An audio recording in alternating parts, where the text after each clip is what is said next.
guys, it's Leah and Hadley. And so for today's video, we're going to be doing a college process Q&A with some video questions that we asked some people from our school to send in. So here's the first question.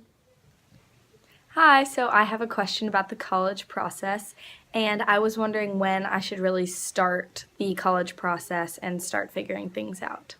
So I think you should really start the college process probably the summer going into your senior year, just so you can start having a final list of all the schools you're going to apply to, and you can start visiting the colleges and figuring things out then. And you can get your essay out of the way, so senior year isn't super stressful at the beginning, and you can just get your applications sent out and start figuring things out. And then the junior year part, when everybody really starts to stress, is kind of the time where you just need to start looking and seeing what you're interested in and kind of seeing what level of school you're going to fit in best, whether you want to be a big fish in a small pond or a small fish in a big pond. Either way, it can work for you, and you just have to decide what you think will be best. If you're interested in going to a certain college, should you interview while you're on campus? I think it would never hurt to do an interview while you're on campus, especially if you want to get into a particular school at the college. It could really help just to kind of show your interest and get to know someone in the admissions, I don't know what the word is. Department? In admissions. Office? In admissions. I'm just going to say in admissions. Okay.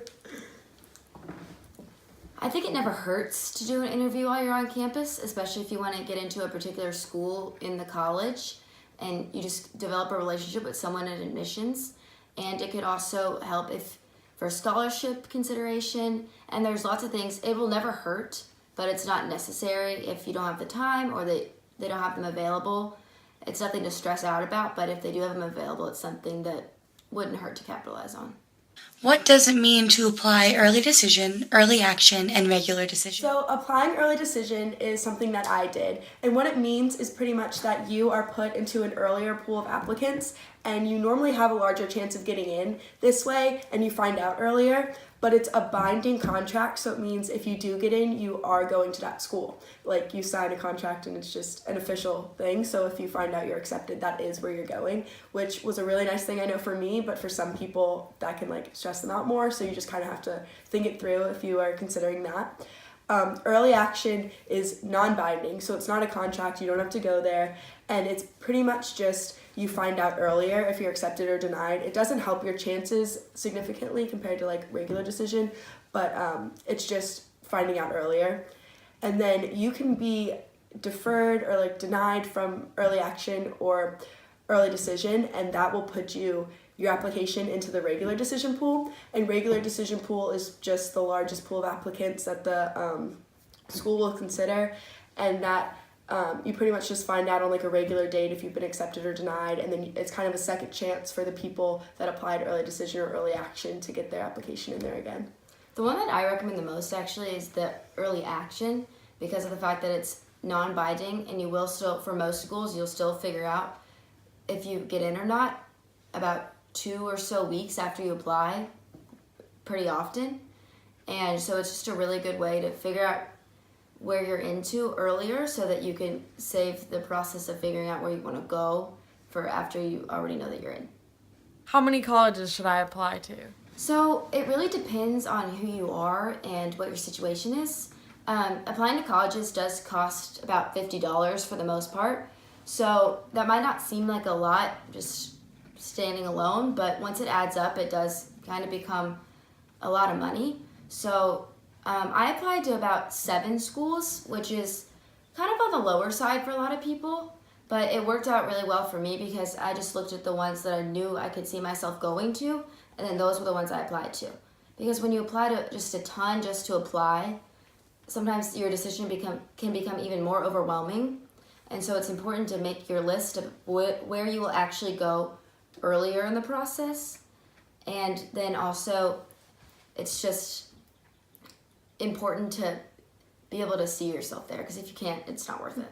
And it's less work for yourself to apply to less schools. So if you know for sure that you wouldn't go to a school, but you're like, oh, it might be a safety, or you can get in, maybe don't always apply to that school just because it would take more work to make that application. And if you already have some schools you'll get into, you don't need to stress yourself out over an extra application.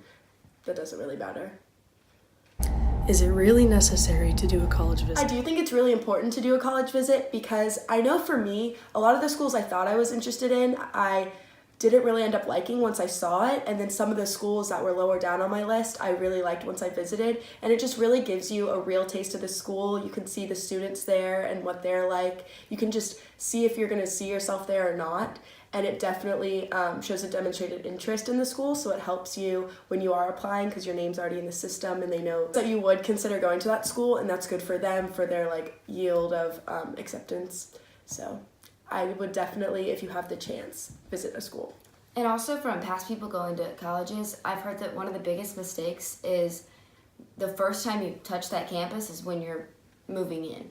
And that's something where it can just be a bit of a culture shock, even more so than it would normally be. So I think it's important to see it and see yourself there. What should I do if I'm not a good test taker? So there's a lot of different things you can do if you're not a good test taker. If it's really that big of a deal to you, you can start looking at schools that are test optional, where you can send your test scores if you want, or you don't have to. Normally those schools, though, you do have more writing supplements to sub in for those test scores, so that's just something to keep in mind. Yes, but there's also so many resources with workbooks for ACT, SAT problems, and there's lots of places you can tutor. Lots of times your own school, like the teachers at your school will offer some extra tutoring hours, and it is expensive. So if it isn't something that you want to invest in and you do struggle with tests, maybe those test optional schools could be the ones for you. Hunter, I got a question. What resources do I use when starting the college process? The resources that I used were the Fisk College Guidebook and then my college counselor, and both were very, very helpful. And then also past people who have come out of your school are really helpful, just to kind of guide in what direction they went and what worked for them and what didn't.